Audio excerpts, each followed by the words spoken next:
Bismillahirrahmanirrahim. Assalamu alaikum dear students. Welcome to the online NMDCAT session of Stars Academy Head Office Johor Town. Today we are going to discuss electrochemical series. जैसा कि हम पहले पढ़ चुके हैं कि electrode potential हमें ये बताता है कि अगर आप एक मेटल को इलेक्ट्रोड को या किसी भी स्पीशी या किसी भी एलिमेंट के इलेक्ट्रोड को उसी के आयंस में डिप करते हैं तो जो पोटेंशियल सेटअप है वो किस तरह होता है। क्या एलिमेंट की टेंडेंसी टू लूज इलेक्ट्रॉन ज्यादा है या एलिमेंट की टेंडेंसी टू गेन इलेक्ट्रॉन ज्यादा है। इस बात को क्वांटिटेटिवली एनालाइज करने के लिए हम स्टैंडर्ड हाइड्रोजन इलेक्ट्रोड का इस्तेमाल करते हैं जिसका इलेक्ट्रोड पोटेंशियल आर्बिट्रेरीली यानी कि अपनी मर्जी से हमने अज्यूम किया है कि वो जीरो है। इस तरीके से हमारी कैलकुलेशन आसान हो जाएगी और हम जो भी पोटेंशियल निकालेंगे वो काउंटर इलेक्ट्रोड का आ जाएगा। इस बात को मद्देनजर रखते हुए, इस थ्योरी को, इस प्रिंसिपल को अप्लाई करते हुए दुनिया में जितनी भी मेटल्स और नॉन मेटल्स मौजूद हैं हमने उन सब को बारी बारी स्टैंडर्ड हाइड्रोजन इलेक्ट्रोड से जोड़ा और यहां पर बनने वाला वोल्टेज नापा जिसे ईएमएफ भी कहते हैं। इस प्रोसेस से हमें जो नताइज मिले अगर हम उन्हें एक सीरीज की फॉर्म में लिख देते हैं तो ऐसी सीरीज को इलेक्ट्रोकेमिकल सीरीज कहा जाता है। इलेक्ट्रोकेमिकल सीरीज दो तरीके से बनाई जा सकती हैं। ये बनाई जा सकती हैं on the basis of tendency of an element to lose electron जिसे ऑक्सीडेशन कहते हैं, या फिर on the basis of tendency of an atom to gain electron जिसे रिडक्शन कहते हैं। अगर हम ऑक्सीडेशन की बेस पर इलेक्ट्रोकेमिकल सीरीज बनाएं तो उसमें जो वैल्यूज लिखी होंगी वो स्टैंडर्ड ऑक्सीडेशन पोटेंशियल्स होंगे। हम अज्यूम करते हैं कि आमतौर पर हम 25 डिग्री सेंटीग्रेड और 1 एटमॉस्फेयर यानी कि स्टैंडर्ड कंडीशंस पर ही काम कर रहे हैं। तो स्टैंडर्ड ऑक्सीडेशन पोटेंशियल की बेस पर भी इलेक्ट्रोकेमिकल सीरीज बनाई जा सकती है, स्टैंडर्ड रिडक्शन पोटेंशियल की बेस पर भी इलेक्ट्रोकेमिकल सीरीज बनाई जा सकती है। यूजुअली जो हमारा सिलेबस है वो फॉलो करता है स्टैंडर्ड रिडक्शन पोटेंशियल को, यानी कि आप एलिमेंट्स को इस तरह अरेंज करते हैं कि from top to bottom reduction potential increase करता है। ये पहली बात है जो मैंने आप तक इस टॉपिक के हवाले से पहुंचा दी कि इलेक्ट्रोकेमिकल सीरीज में elements have been arranged on the basis of increasing standard reduction potentials. Reduction potentials में इजाफे की बुनियाद पर इलेक्ट्रोकेमिकल सीरीज में आप एलिमेंट्स को अरेंज करते हैं। मैंने यहाँ पर काफी ज्यादा एलिमेंट्स पर्टिकुलरली आप देखें तो हाइड्रोजन के अलावा बाकी यहाँ पर सारी की सारी मेटल्स हैं जिन्हें मैंने इधर अरेंज किया है। नॉन मेटल्स के लिए मैं अलग से इंफॉर्मेशन दे दूंगा क्योंकि मेटल्स के लिए टेंडेंसी एक खास तरीके से वेरी करती है। काफी ज्यादा कॉन्सेप्ट्स हैं जो हम इस जो इलेक्ट्रोकेमिकल सीरीज है इससे डिस्कस करना चाहते हैं। तो अगर मेटल्स और नॉन मेटल्स एक ही टेबल में होंगे तो फिर कंफ्यूजन बढ़ सकती है, इसलिए नॉन मेटल्स को मैं अलग से डिस्कस कर लूंगा। फिलहाल मेटल्स की बात कर रहा हूं। हाइड्रोजन मैंने इसलिए प्लेस कर दी क्योंकि हाइड्रोजन की मौजूदगी जो है वो ये बताती है कि किन एलिमेंट्स का इलेक्ट्रोड पोटेंशियल या रिडक्शन पोटेंशियल, यूजुअली जब भी हम इलेक्ट्रोड पोटेंशियल की बात करेंगे तो इनएविटेबली हम रिडक्शन पोटेंशियल की ही बात कर रहे होंगे। अगर हम ऑक्सीडेशन पोटेंशियल की बात करेंगे तो स्पेसिफिकली नाम लिया जाएगा। तो यहाँ हाइड्रोजन से जो ऊपर है हाइड्रोजन बता रही है, हाइड्रोजन मार्क कर रही है उस पोजीशन को जिससे ऊपर रिडक्शन पोटेंशियल नेगेटिव में है और जिससे नीचे रिडक्शन पोटेंशियल प्लस में है। काफी ज्यादा एलिमेंट्स हैं लेकिन सारे अभी भी मौजूद नहीं हैं, लेकिन ये हमें कुछ ना कुछ आइडिया बाहर कैप लाजमी दे देंगे। अच्छा, इलेक्ट्रोकेमिकल सीरीज में जब आप टॉप टू बॉटम आते हैं इस तरह मेंशन कर लेते हैं कि from top to bottom.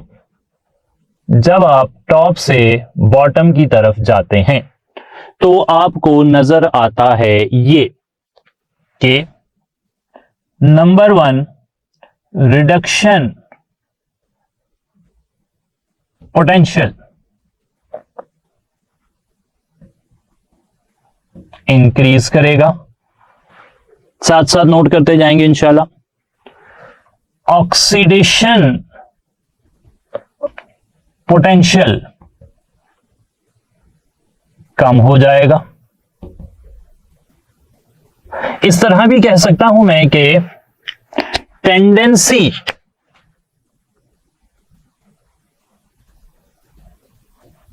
To get reduced ज्यादा हो जाएगी, या फिर टेंडेंसी टू गेट ऑक्सीडाइज्ड कम हो जाएगी। ऐसे भी कहा जा सकता है कि डिस्चार्जिंग पावर यानी कि अपने ऊपर जो भी चार्ज है उसको खत्म करने की सलाहियत, डिस्चार्जिंग पावर, वो बढ़ जाएगी। पॉजिटिव आयन फॉर्मेशन, क्योंकि मेटल्स हैं सारी, इसलिए पॉजिटिव आयन बनाने की सलाहियत जो है नीचे वालों के पास वो कम होती है। ऐसे भी कह सकते हैं कि डिस्प्लेसमेंट पावर, एक एलिमेंट का दूसरे एलिमेंट को उसके कंपाउंड से निकालना, इसे कहते हैं डिस्प्लेसमेंट पावर। और डिस्प्लेसमेंट पावर भी जो डाउन दी ग्रुप है वो कम होती जाती है। इस तरह भी कहा जा सकता है, एक और अंदाज से अगर बात की जाए तो आप ऐसे भी कह सकते हैं कि ability to act as anode in voltaic cell, voltaic cell में एनोड के तौर पर काम करने की सलाहियत कम होती है, और ability to act as cathode in voltaic cell वो इंक्रीज करती है। तो ये कुछ मतलब हैं, और एक दो मतलब मैं साथ और भी लिख दूंगा अलग से उन्हें। तो ये कुछ नतीजे हैं जो आप इलेक्ट्रोकेमिकल सीरीज को देखकर एक ही बारी में अंदाजा लगा सकते हैं। लोग ये कंफ्यूज हैं कि अगर पेपर में हमें सारी इलेक्ट्रोकेमिकल सीरीज याद ना हो तो फिर हम सवाल कैसे हल कर सकते हैं। मैं ये बताता चलूं कि जो पीएमसी का तरीकाकार है वो किसी भी स्टैंडर्ड एग्जामिनिंग बॉडी के तरीके से इसी तरह है कि जब आपको वो यहां से कोई सवाल पूछेंगे तो आपको गिवन डाटा दिया जाएगा। मिसाल के तौर पर आपको जो भी एलिमेंट्स कंसर्न्ड हैं उनके ऑक्सीडेशन पोटेंशियल या रिडक्शन पोटेंशियल जो भी दिए गए हैं वो मेंशन्ड होंगे। आपको ऐसे अंधेरे में नहीं रखा जाएगा कि आपको वैल्यूज नहीं पता, आपको रैंडमली सवाल पूछ लिया। तो हम भी अभी जब सवाल पूछेंगे तो ये आपके सामने ये डाटा मौजूद होगा, आप इसकी बेस पर एनालाइज करके ही अपना आंसर जो है वो लगाएंगे। जनरली स्पीकिंग लिथियम जो है इसका रिडक्शन पोटेंशियल सबसे कम होता है, -3.4 के करीब है, और जिंक का -0.76 है। माइनस इंडिकेट करता है कि यहाँ पर टेंडेंसी टू गेट रिड्यूस्ड नहीं है, माइनस का मतलब है कि कम है या ना होने के बराबर है। हाइड्रोजन हम जानते हैं कि इसकी वैल्यू 0 है और हमने उसे खुद से 0 माना हुआ है। कॉपर की वैल्यू हम रिडक्शन पोटेंशियल की देखें तो +0.34 है, और गोल्ड की वैल्यू देखें तो +1.5 के करीब हो सकती है। अच्छा, यहां से एक और बात, जब हम कहते हैं कि नीचे की तरफ आते हुए टेंडेंसी टू गेट रिड्यूस बढ़ रही है और ऑक्सीडाइज कम हो रही है, तो इसका मतलब है कि जो ऊपर वाली स्पीशीज हैं वो जल्दी ऑक्सीडाइज हो जाती हैं, और जब वो जल्दी ऑक्सीडाइज हो जाती हैं तो इसका मतलब है कि वो इलेक्ट्रॉन दे देती हैं, और जो इलेक्ट्रॉन दे देता है वो होता है रिड्यूसिंग एजेंट। तो जो ऊपर वाले एलिमेंट हैं हाइड्रोजन से ऊपर की तरफ वो अच्छे रिड्यूसिंग एजेंट होते हैं, तो tendency to act as reducing agent जो है वो भी नीचे की तरफ आते हुए कम हो रही है। तो मैं ऐसे लिख सकता हूं कि tendency to act as reducing agent यानी कि ऑक्सीडाइज होने की सलाहियत और रिड्यूसिंग एजेंट के तौर पर काम करने की सलाहियत वो नीचे की तरफ कम हो रही है, और tendency to act as an oxidizing agent अगर देखा जाए तो इलेक्ट्रॉन लेने की जो सलाहियत है, ऑक्सीडाइजिंग एजेंट इलेक्ट्रॉन गेन करते हैं, वो नीचे की तरफ बढ़ रही है। तो नीचे जो गोल्ड है वो एक अच्छा ऑक्सीडाइजिंग एजेंट साबित हो सकता है, यानी कि वो इलेक्ट्रॉन ले सकता है किसी भी स्पीशीज से। ठीक हो गई जी बात। अगर बात in terms of reactivity positive ion formation की बात की जाए तो पॉजिटिव आयन बनाने की सलाहियत कम हो रही है। पॉजिटिव आयन क्योंकि सारी मेटल्स हैं, तो मेटल्स जब पॉजिटिव आयन बनाती हैं it means they are reactive, और जब वो पॉजिटिव आयन नहीं बनाती इसका मतलब है कि वो लेस रिएक्टिव हैं। तो इस आइडिया को मैं आप तक कन्वे करता हूं इस तरह के ये जो एलिमेंट्स शुरू में मैं हाईलाइट कर रहा हूं लिथियम से लेकर सोडियम तक, लिथियम से लेकर सोडियम तक, तो ये सारे के सारे ना वेरी रिएक्टिव मेटल्स में आते हैं और ये डिस्प्लेस कर देते हैं, they can displace hydrogen from water. तो वाटर में से हाइड्रोजन निकालना ना ये इस तरह आप कह सकते हैं कि it is a symbol of high reactivity. ये रिएक्टिविटी को शो करता है। पानी जो है एक रिलेटिवली इनर्ट कंपाउंड है और अगर उसमें से कोई हाइड्रोजन ले रहा है तो it means it is very reactive. इसके बाद दूसरी फहरिस्त हमारी आ जाती है और दूसरी फहरिस्त शुरू हो रही है magnesium, aluminium, zinc, chromium, iron, cadmium. ये सारे एलिमेंट्स यहाँ पर आ जाते हैं। ये रिलेटिवली लेस रिएक्टिव हैं as compare to the first class, उनसे कम रिएक्टिव हैं और कम रिएक्टिव होने की वजह से ये पानी में से तो नहीं, अलबत्ता they can displace hydrogen from steam. तो अगर बहुत ज्यादा हाई टेम्परेचर पर 100 या 100 प्लस पर आप इन्हें पानी से रिएक्शन करवाएंगे तो कम से कम ये उसमें से हाइड्रोजन को डिस्प्लेस करने की सलाहियत रखते हैं। इसके बाद जो नीचे वाले हैं, निकल है, टिन है और लेड हैं, जो कि हाइड्रोजन से ऊपर हैं। डेफिनेटली हाइड्रोजन से ऊपर होने की वजह से इनके पास tendency to form positive ion ज्यादा है एज कंपेयर टू हाइड्रोजन। इनका रिडक्शन पोटेंशियल जो है वो कम है, ऑक्सीडेशन पोटेंशियल ज्यादा है, ये जल्दी ऑक्सीडाइज होना चाहते हैं। तो इस बात को बुनियाद बनाकर मैं यहां पर लिख सकता हूं कि निकल, टिन और लेड जो हैं they can displace hydrogen from acids. तो जो एसिड्स होते हैं ना, लाइक सल्फ्यूरिक एसिड है, उसमें से हाइड्रोजन को ये डिस्प्लेस कर सकते हैं, जबकि ये स्टीम या पानी के साथ रिएक्शन नहीं करेंगे। तो अगेन ये एक सिंबल है कि यहाँ पर ना डाउन दी ग्रुप अगर आप जाते हैं तो रिएक्टिविटी कम हो रही है, और जो हाइड्रोजन से नीचे हैं वो फिर उसी हिसाब से और कम रिएक्टिव होंगे, और कम रिएक्टिव होंगे तो फिर ये जो कॉपर है, मरकरी है, सिल्वर है, गोल्ड है, ये they can not displace hydrogen from any source. तो ये किसी भी सोर्स से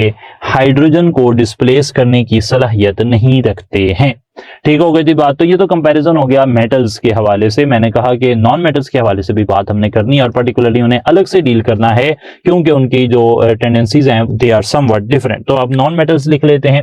नॉन मेटल्स जो है ना, जिनकी हम बात करेंगे हाइड्रोजन से नीचे हैं, वो मैं उन्हें अलग से सेपरेट इसलिए लिख रहा हूं कि ये जो टॉप टू बॉटम मैंने सारी जनरलाइजेशंस कर दी हैं, ये सारी मेटल्स के लिए हैं। तो अगर मैं बीच में नॉन मेटल्स रखूंगा ना, वो आइडिया थोड़ा सा मिक्स हो जाएगा, जो कि इतना अच्छा नहीं है।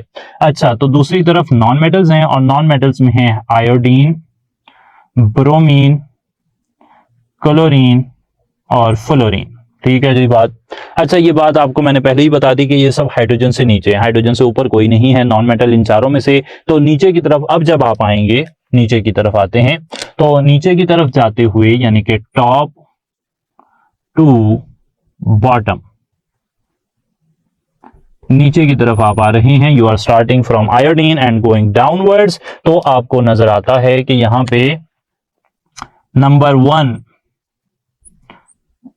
टेंडेंसी टू गेट रिड्यूस्ड वो इंक्रीज कर रही है,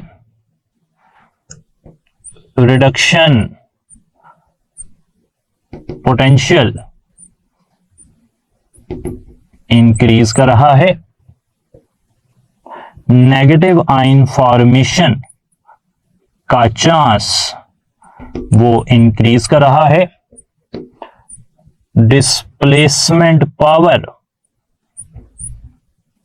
वो इंक्रीज कर रही है। इसका मतलब है कि अगर आप ऐसे रिएक्शन लिखेंगे ना, ये आइडिया देखें जरा, डिस्प्लेसमेंट पावर को देख लें कि अगर आपके पास फ्लोरीन है और आप उसे पोटाशियम क्लोराइड में ऐड कर देते हैं और यहां से बना देते हैं पोटाशियम फ्लोराइड और क्लोरीन, तो ये रिएक्शन ना, this is a feasible reaction, क्योंकि नीचे की तरफ जाते हुए डिस्प्लेसमेंट पावर बढ़ रही है। अलबत्ता अगर आप ऐसे रिएक्शन लिखेंगे कि आपके पास मौजूद है आयोडीन और उसे आपने 2 पोटाशियम ब्रोमाइड से मिला दिया, और यहां पर जो प्रोडक्ट हैं आपके वो बन रहे हैं पोटाशियम आयोडाइड और ब्रोमीन अलग हो रहा है, तो this is not a feasible reaction, क्योंकि डिस्प्लेसमेंट पावर नीचे की तरफ बढ़ रही है। ब्रोमीन आयोडीन को डिस्प्लेस कर सकता है, क्लोरीन ब्रोमीन और आयोडीन दोनों को उनके सॉल्ट्स में से डिस्प्लेस करके उनकी जगह ले सकता है। फ्लोरीन, क्लोरीन, ब्रोमीन और आयोडीन तीनों को उनके सॉल्ट्स में से, सॉल्ट में क्लोराइड था अलग हो गया, ब्रोमाइड था अलग हो गया, आयोडाइड होगा अलग हो जाएगा फ्लोरीन के केस में, लेकिन फ्लोरीन को बाकी सब डिस्प्लेस नहीं कर सकते। इसे कहते हैं डिस्प्लेसमेंट पावर का बढ़ना। यह आइडिया थोड़ा सा कंफ्यूज करता है लोगों को, तो मैंने साथ ही इसकी ना एग्जांपल भी कोट कर दी है।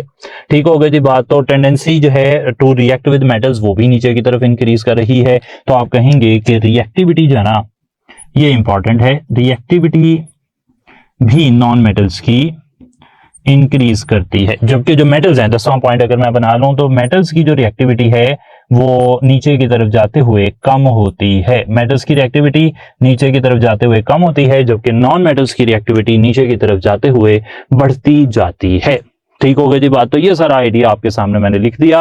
अब इस हवाले से कुछ जनरल बातें देख लेते हैं और उनसे हम अंदाजा लगाएंगे कि अभी तक जो हमने देखा है, क्योंकि अगेन हमारे पास सीरीज मौजूद होनी चाहिए, मौजूद होगी तो फिर आप बेहतर तौर पर आंसर करेंगे। अलबत्ता जनरली निमोनिक्स जो है वो लोगों ने बनाए हुए हैं और उसको ही बेस पर वो याद करते हैं, सारी की सारी इलेक्ट्रोकेमिकल सीरीज कर लें, कोई मसला नहीं है। लेकिन हमें मतलब हम कोई एनफोर्स नहीं करते, हमारा कोई हार्ड एंड फास्ट हमने जो ना लागू नहीं किया हुआ कि आपको लाजमी याद ही होनी चाहिए।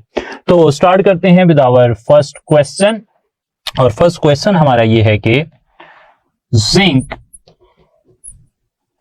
Is added to ferrous sulphate solution, what change will take place. Zinc है, आप जिंक की पोजीशन देख सकते हैं, आयरन की पोजीशन देख सकते हैं, आपके सामने है। और सवाल यह है कि जिंक को हमने फेरस सल्फेट के सॉल्यूशन में डाला है, अब यहां पर क्या तब्दीली आपको नजर आएगी। अल्फा ऑप्शन है नो चेंज, बीटा ऑप्शन है ब्राउन कलर ऑब्जर्व्ड,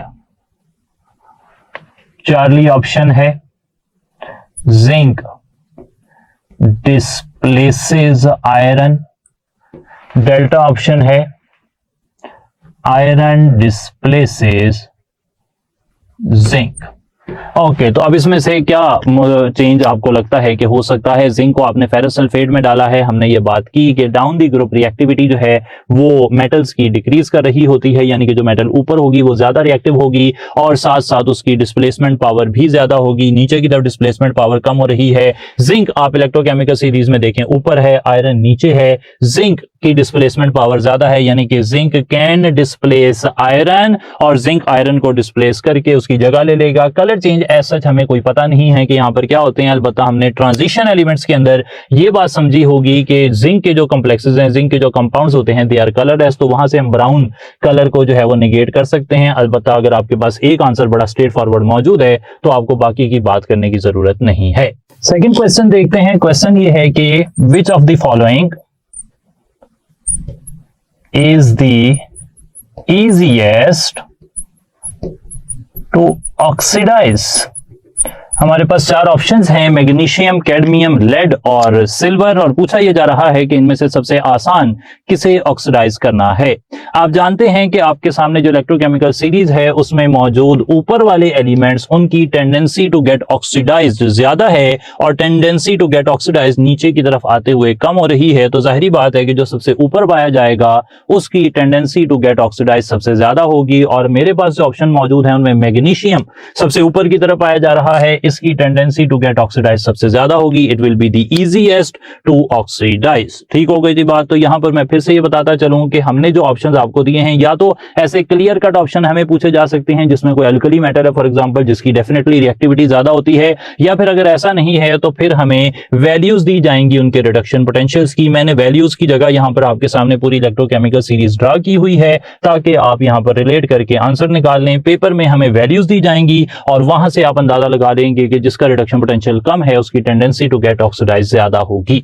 एक और सवाल देखते हैं, और अब की बारी सवाल हमें यह पूछा जा रहा है कि लीस्ट लाइकली रिएक्शन इज, तो यहां पर चार रिएक्शंस दिए गए हैं और आपके ख्याल में इनमें सबसे लीस्ट लाइकली रिएक्शन जो ना होने के बराबर है, जिसका इम्कान कोई नहीं है या बहुत ही कम इम्कान है, वो रिएक्शन कौन सा है।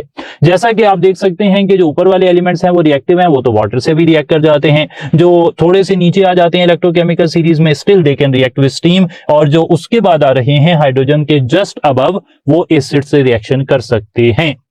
लेकिन जो हाइड्रोजन से नीचे एलिमेंट्स मौजूद हैं वो किसी भी सोर्स में से हाइड्रोजन को नहीं निकाल सकते, वो किसी से भी रिएक्शन नहीं करते। तो यहां पर लीस्ट लाइकली रिएक्शन, सोडियम ऊपर पहली लाइन में आ रहा है, आयरन हमें दूसरी लाइन में मिल रहा है और निकल हमें तीसरी लाइन में मिल रहा है, जबकि गोल्ड हाइड्रोजन से नीचे है। तो इसकी जो रिएक्टिविटी है वो लीस्ट है और ये रिएक्शन होने के इम्कान भी फिर इंतहाई कम है। सही हो गई जी बात। तो यहाँ पर नो डाउट एक बात और देखनी है कि जो एग्जिस्टिंग डाटा उसकी बेस पर आपने आंसर लगाना है। कुछ लोग हो सकता है सल्फ्यूरिक एसिड की रिएक्शन देख रहे होंगे जी, सिल्वर और जो मरकरी हैं और कॉपर है उनका तो सल्फ्यूरिक एसिड से रिएक्शन लिखा हुआ है जो हमारी एफएससी की या ए लेवल्स की बुक होती थी उसके अंदर, लेकिन हमने जो यहाँ पर डाटा है उस डाटा के हिसाब से सबसे लीस्ट लाइकली होता है या नहीं होता वो नहीं बात हो रही है कि इनमें से सबसे कम इम्कान किस रिएक्शन का है। तो इम्कान की बेस पे गोल्ड का रिएक्शन सल्फ्यूरिक एसिड से, इसका बड़ा ही कम चांस है। डेल्टा ऑप्शन यहां पर सही हो जाएगा। आगे की तरफ चलते हैं, एक और सवाल देखते हैं और अब सवाल ये पूछा जा रहा है कि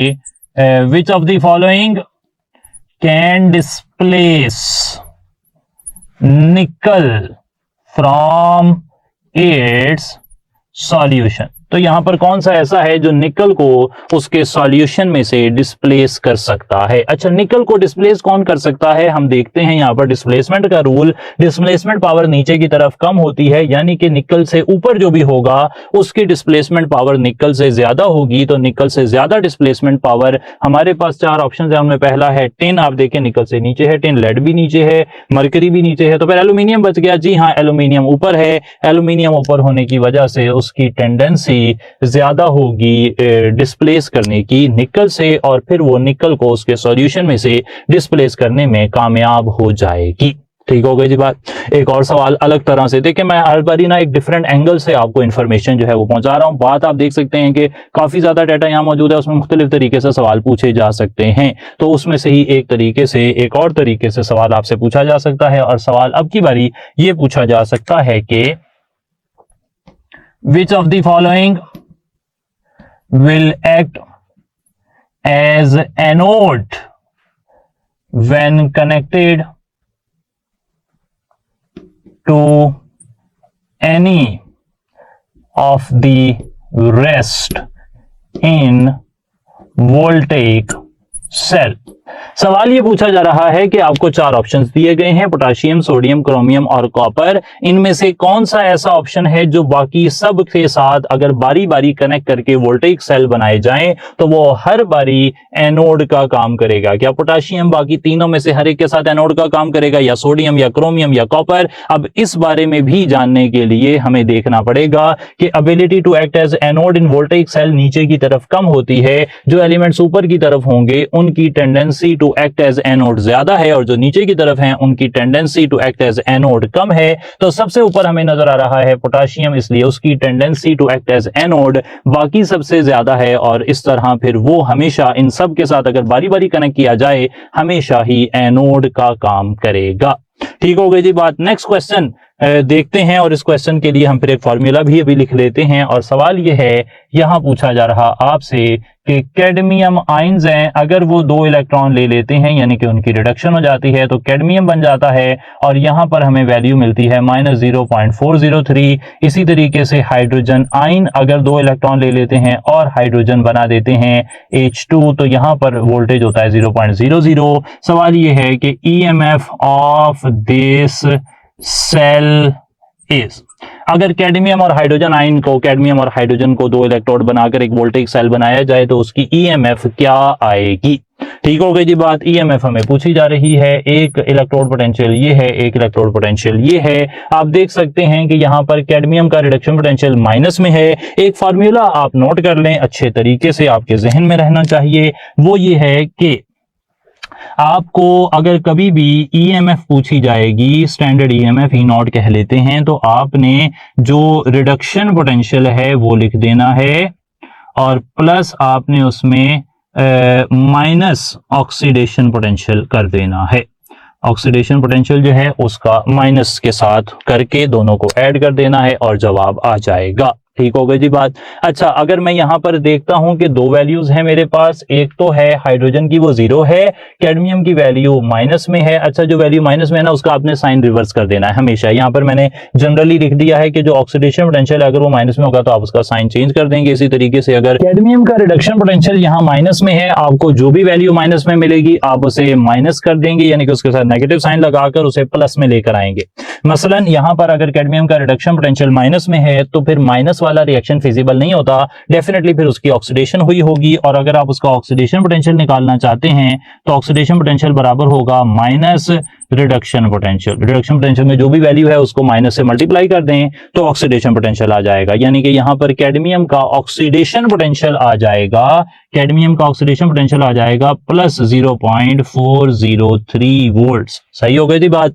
दूसरी तरफ करने वाला काम यह है कि जो ईएमएफ होती है ना, ईएमएफ अगर आपने निकालनी है तो वो होती है कि रिडक्शन पोटेंशियल जो भी है और उसमें ऑक्सीडेशन पोटेंशियल जो भी है वो ऐड कर दें। रिडक्शन पोटेंशियल हाइड्रोजन की रिडक्शन हो रही है, वो वैल्यू 0 है, और ऑक्सीडेशन पोटेंशियल जो हमने अभी निकाला माइनस से मल्टीप्लाई करके वो आ गया 0.403, तो जनाब टोटल वैल्यू हो गई प्लस 0.403 वोल्ट, प्लस 0.403 वोल्ट। सीखा हमने, ये बहुत ही खास बात है। इस तरह के सवाल हमें देखने को मिलते रहते हैं कि अगर आपको दो रिएक्शंस दिए गए हों तो दो रिएक्शंस के अंदर या तो एक वैल्यू हाइड्रोजन की 0 है, तो अगर जिसकी वैल्यू माइनस है उसे आप प्लस कर देंगे। अच्छा, कई दफा ऐसे भी होगा कि आपको दो और ऑप्शन मिलेंगे। फॉर एग्जांपल एक पहला ऑप्शन मिलता है, उसकी वैल्यू है से -0.45 रिडक्शन पोटेंशियल की, और दूसरे की है -1.00। दोनों का रिडक्शन पोटेंशियल है और एक की वैल्यू माइनस में है और दूसरे की भी माइनस में है। तो अब आपको ईएमएफ निकालनी है, तो आप किसको ऐसे ही रहने देंगे और किसका साइन छोटा इनवर्स करेंगे? तो जो वैल्यू माइनस में बड़ी है ना जी, आपने उसका साइन चेंज कर देना है। मसलन अगर यहां पर ईएमएफ पूछी जाती तो ये वाली वैल्यू को मैं मान लेता कि इसकी ऑक्सीडेशन हो रही है और ये वैल्यू 1.00 हो गई, ये वैल्यू ऐसे ही रहेगी -0.45, तो इसका जो पोटेंशियल आना था, वोल्टेज ऑफ सेल आना था, वो 0.55 वोल्ट आ जाना था। तो ये एक केस हो सकता है। एक और केस हो सकता है जिसमें एक वैल्यू माइनस में है, दूसरी प्लस में है। फॉर एग्जांपल यहीं पर अगर ये वैल्यू इस तरह होती तो आप इस वैल्यू को भी रिवर्ट करते and what you get as an answer वो क्या होना था? वो होना था प्लस 1.45। तो तीन रास्ते यहां पर हो सकते हैं, या तो हाइड्रोजन के साथ जुड़ा होगा तो फिर जो वैल्यू माइनस में आप उसका साइन चेंज कर देंगे, अगर दोनों माइनस में है तो जो बड़ी माइनस में वैल्यू है, ज्यादा वैल्यू है, उसका साइन चेंज कर देंगे, और अगर एक माइनस और एक प्लस में वैल्यू है तो आप सिंपल ये करेंगे कि जो वैल्यू माइनस में है आप उसे इन्वर्ट कर देंगे, रिवर्स कर देंगे और फिर दोनों को ऐड कर देंगे, जैसा कि मैंने यहां पर 1 और 0.5 को ऐड करके 1.45 वोल्ट कर दिया। तो तीन हमने केसेस डिस्कस कर लिए। अगर आपके पास एक वैल्यू हाइड्रोजन है तो जो वैल्यू माइनस में आप उसे प्लस में कर देंगे। अगर आपके पास सिनेरियो ये है कि दोनों वैल्यूज माइनस में है तो जो ज्यादा बड़ी वैल्यू माइनस में नजर आ रही है न्यूमेरिकली तो आप उसे चेंज कर देंगे, और अगर आपके पास एक प्लस और एक माइनस में है तो माइनस वाली को चेंज कर देंगे। तीनों ही रास्ते यूज होते हैं, पास पेपर में भी हैं और अभी भी यूज हो सकते हैं आगे आने वाले पेपर्स के अंदर। नेक्स्ट क्वेश्चन जो हम देख रहे हैं उसमें हम कह रहे हैं कि chlorine when passed through a solution yields violet color. The solution may be of। तो क्लोरीन को हमने किसी सॉल्यूशन में से पास किया है और सॉल्यूशन में से पास करने से हमें वायलेट कलर जो है वो मिल रहा है। मोस्ट प्रोबेबली सॉल्यूशन के अंदर क्या हो सकता है? हम जानते हैं कि नॉन मेटल्स के अंदर टेंडेंसी जो डिस्प्लेसमेंट पावर है वो डाउन दी ग्रुप इंक्रीज करती है, यानी कि क्लोरीन की डिस्प्लेसमेंट पावर ब्रोमीन या आयोडीन से ज्यादा है, और अगर क्लोरीन मौजूद होगी तो फिर वो ब्रोमाइड या आयोडाइड को डिस्प्लेस करके उनको एलिमेंटल फॉर्म में ला सकती है। ब्रोमीन ब्राउन कलर की होती है जबकि आयोडीन वायलेट कलर का होता है। तो यहां से हमें एक इंडिकेशन मिल रही है कि असल में क्लोरीन जब पास हुई होगी किसी सॉल्यूशन से तो मोस्ट प्रोबेबली हुआ ये होगा कि क्लोरीन जिस सॉल्यूशन में से पास हुई है वो सॉल्यूशन होगा आयोडाइड का, और आयोडाइड के इस सॉल्यूशन में से आयोडीन अलग हो गई होगी जबकि पोटेशियम क्लोराइड बन गया होगा, और ये आयोडीन है वायलेट कलर की। तो यहां से हमने अगेन इलेक्ट्रोकेमिकल सीरीज को इस्तेमाल करते हुए इस सवाल का जवाब भी ढूंढ लिया। इस तरीके से इलेक्ट्रोकेमिकल सीरीज की हमारी डिस्कशन आज मुकम्मल हुई है और इसी के साथ इलेक्ट्रोकेमिस्ट्री यूनिट भी मुकम्मल होता है। अब हम केमिकल बॉन्डिंग के साथ नेक्स्ट टाइम हमारी मुलाकात होगी। टिल देन अपना बहुत ज्यादा ख्याल रखिए। Thank you so much. अस्सलाम वालेकुम।